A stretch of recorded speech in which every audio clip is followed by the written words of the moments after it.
What do you think about, just really quick on this topic, then I'm going to move things along. The man doesn't want to have the kid. The woman wants to keep the kid. What do you say to the man? If the man doesn't want the kid and the woman is... What's his remedy, if any? They should sit down, have a conversation. If that's not working... The woman is steadfast and she's made a choice that she's going to keep the child. Then he should concede his rights to the child. What do you mean, concede his rights? Like, give up his rights, give up his parental rights and walk away. Okay, so a man, and this applies to every single state in this country, he can revoke parental rights.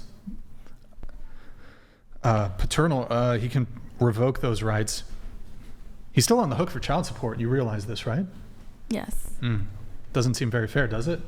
No, and I would argue in that case that you should not have to pay the child support, but that's the way the system's built. That is the way the system's built. I agree. Yeah.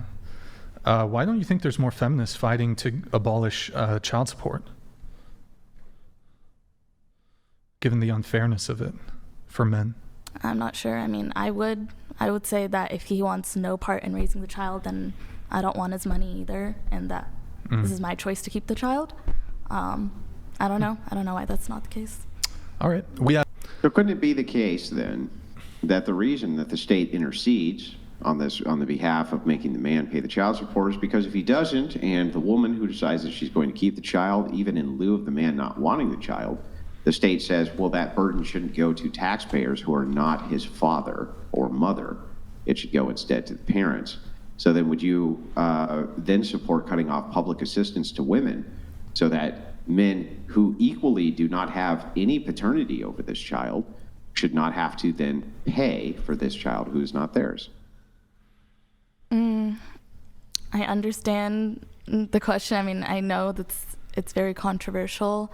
I think that in the stance that we want to lower the abortion rate, and if the child does come out, I think that the mom would need to get some support in some type of way. Yes, but now she's reliant not on herself, but is reliant upon the taxpayer. So the reason the state intercedes and says that the father has to pay child support is so that the woman's not reliant on the taxpayer, but instead gives the responsibility to the parents themselves. So if that's the case, and you feel like it's unfair that men pay child support if women get the right to choose, then how come the taxpayer doesn't get the right to choose?